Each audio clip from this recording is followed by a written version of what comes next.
Hi everyone, this is Jesi from Literary Gladiators, and for our final video for the triathlon, I'm just kind of doing a little bit of a what I got recently kind of video, keeping it simple. I got a Barnes & Noble gift card for Christmas, so I went a little crazy there, and then I ordered some books off the line from a wonderful, wonderful site called Easton Press. It's a publishing company that makes everything, nice and pretty and leather-bound gold leaf. So I ordered some books off of there to add to my leather-bound book collection. For those of you who've seen my previous videos know that I like those a lot. So I'm going to go ahead and get started. One of the first books I picked up was by H.P. Lovecraft, the Cthulhu Mythos Tales. I hear Andrew and Dan talking about H.P. Lovecraft a lot, so I wanted to kind of see what the fuss was about. I've personally never read anything by H.P. Lovecraft, and I was just excited that I stumbled upon it in Barnes & Noble. So I went ahead and picked it up. It's a lovely copy, nice flexible cover. Everything's kind of imprinted onto it. Just a beautiful copy, so I'm very excited to get started on that. My next one, and this one kind of goes with another one. They're kind of going together because I'm a very big fan of the movie The Big Short. It had Steve Carell in it. I'm trying to think of the other actor names. I'm terrible with actor names, so I can't even say for certain everybody's name, but Steve Carell, I like him. Very big fan of the movie. I actually have seen it at least a dozen times, and that's not even an exaggeration. I watch it when I want something playing in the background, and then I watch it when I just want to watch it. So I'm very excited to read the book. For those of you who don't know, it's basically about the housing bubble and the market crash back in, I believe it was 2008, where, it just kind of proved how corrupt the banks were and how they didn't care about people. They just, made housing funds that had no base, so that way when people weren't able to pay their mortgage, they just left. I feel like it's so hard to describe. It was just bad. It was very bad. And the book is basically about the people who saw what was happening and decided to bet against the housing market, which was something that was basically unheard of.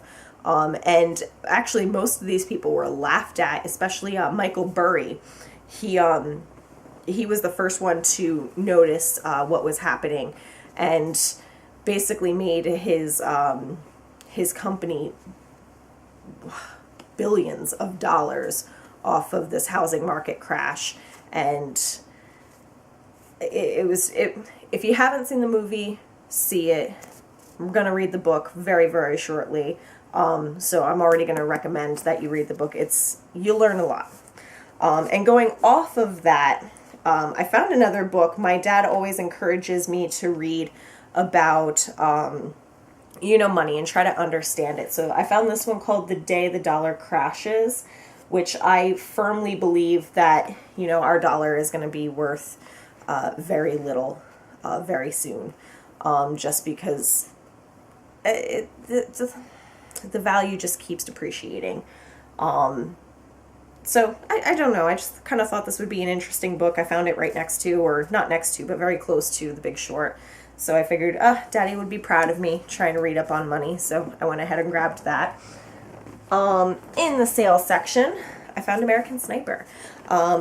Again, excellent movie. I saw it in theaters and was just taken aback because prior to seeing the movie, I'd actually never heard of Chris Kyle. So while I know this is not a movie review, excellent movie. Bradley Cooper did an amazing job.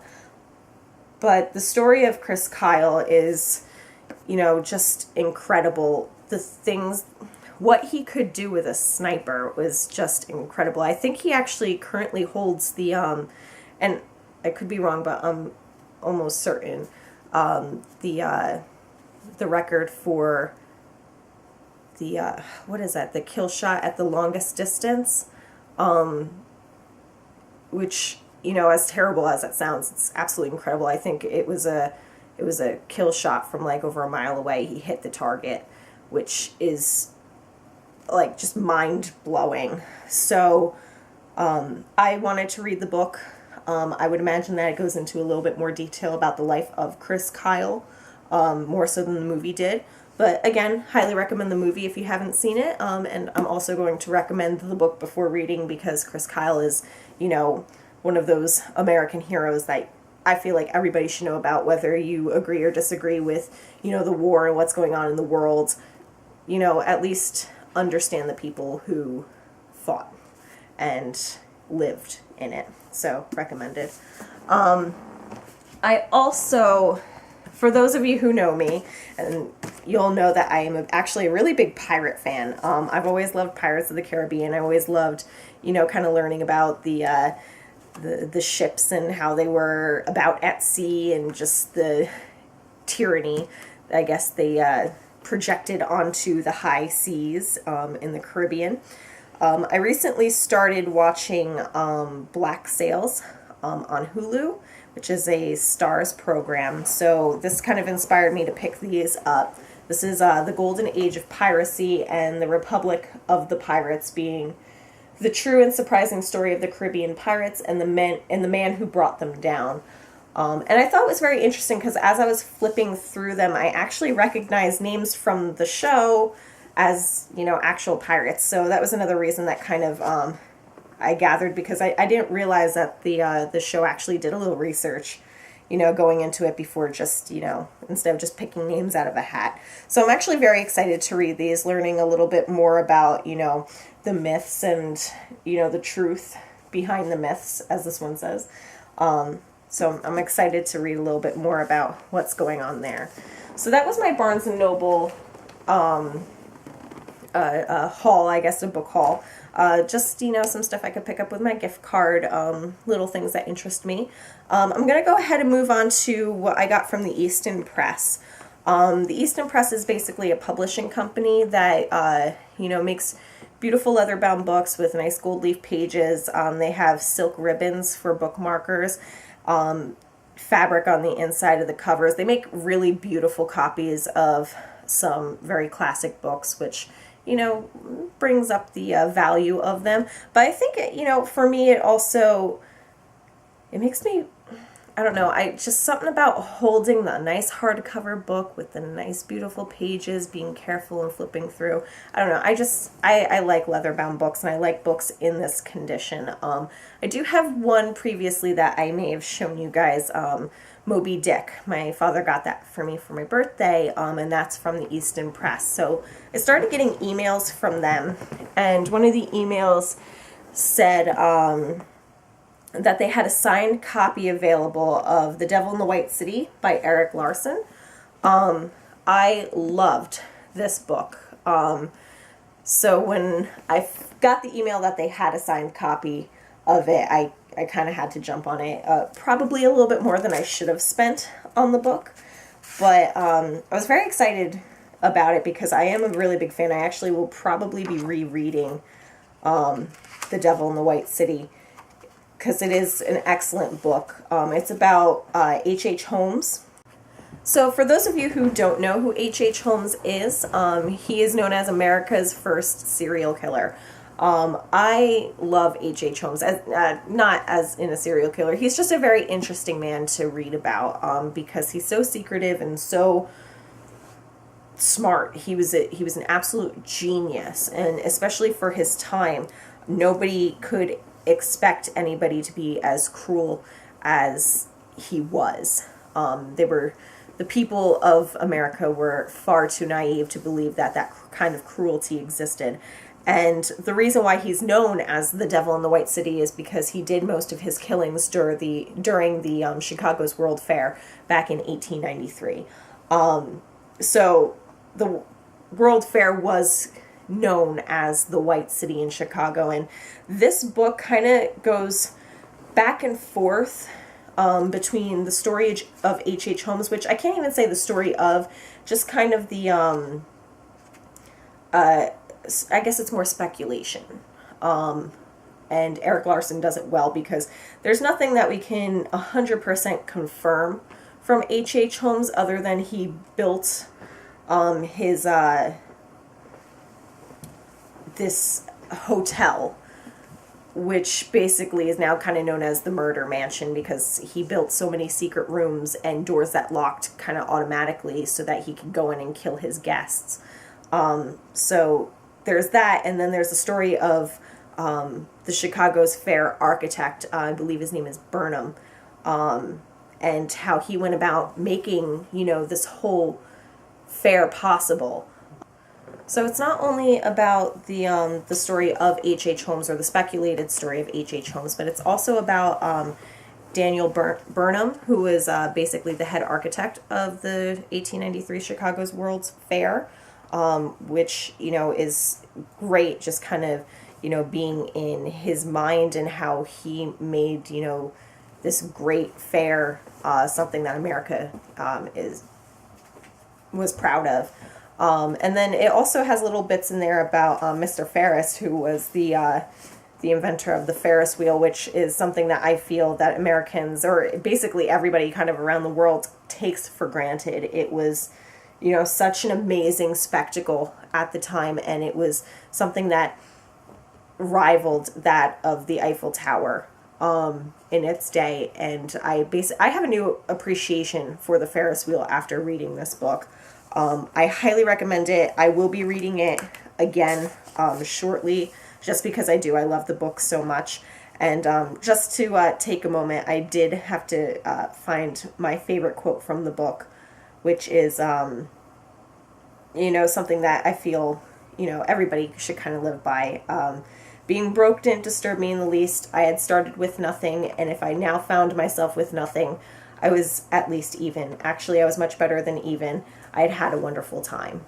And I feel like that quote kind of, should speak to everybody a little bit about, having the experiences. And even though some of these people went to have these experiences at the World's Fair and never came back, it's a great read. Guys, definitely go for it.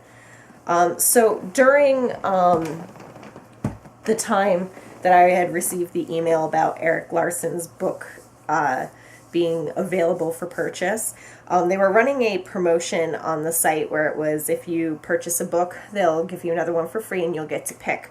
I had actually originally picked a pirate history book, but I guess they ran out of it and sent me a different one instead, and we're still trying to kind of figure out what exactly it is. It's Crofutt's New Overland Tourist, illustrated version. So again, it's beautiful copy of the book, the nice silk ribbon, beautiful illustrations, but I'm still not 100% certain, what it is. So, it's a Pacific Coast guide in some areas. I'm not really sure. I mean, I definitely plan on looking through it. It does look very interesting. So, I will find out what it is. It's a beautiful copy, so I'm not going to, not accept it. But, I'll get back to you guys on exactly what it is. But this was something that I had sent to me from them. Moving on to the last two, the second book that I had purchased was classic storybook Fables, illustrated by Scott Gustafson, who I've actually seen some illustrations of before, so that's why I didn't really turn this one down. And it's got the classic storybooks in it. The work is beautiful, absolutely beautiful. Again, it's this is another signed copy of a book. Ooh, certificate. There we go. This is the fabric on the inside of all the books. So it's signed by the illustrator, obviously not by the authors. They're no longer around. But it's got some beautiful stories in it. The Ugly Duckling, Beauty and the Beast, The Crow in the Pitcher, The Emperor's New Clothes, The Boy Who Cried Wolf, The Little Red Hen, The Mice in Council, The Boy Who Went to the North Wind, and then just a note from the artist. But this kind of gives you an idea of, you know, what his work looks like. I know it's a book, you know, video, but I think we should always take some time to appreciate the illustrations that go into some of the picture books, because, you know, they're beautiful works. Yeah, see, like, to me this is just stunning. So I was very happy that I saw this and purchased it. Beautiful copy. And, you know, I like, you know, the classic stories of the different fables. I was actually saying before that in the original classic, Beauty from Beauty and the Beast had two sisters, which she doesn't in the story that we've come to know about. There's some things that are different, and it's a beautiful story. So I recommend it, or reading some of the classic fables. And then the book that I got for free was Gladiator. I love Rome, and I love the Roman Empire. I love learning about it. I can't say love enough when it comes to, you know, the Romans. So, you know, I'll just keep saying it. Love, love, love. It's an illustrated copy, just going through, you know, some of the, you know, just the times of the Gladiator, things that they had to endure, what was expected of them, how they won their freedom. You can see here the bust of Caligula, which he's a fun guy to learn about. So this just kind of adds to my Book of the Roman collection. I also own the History of the Roman Empire and the Decline and Fall of the Roman Empire. So this is just going to kind of add to that collection.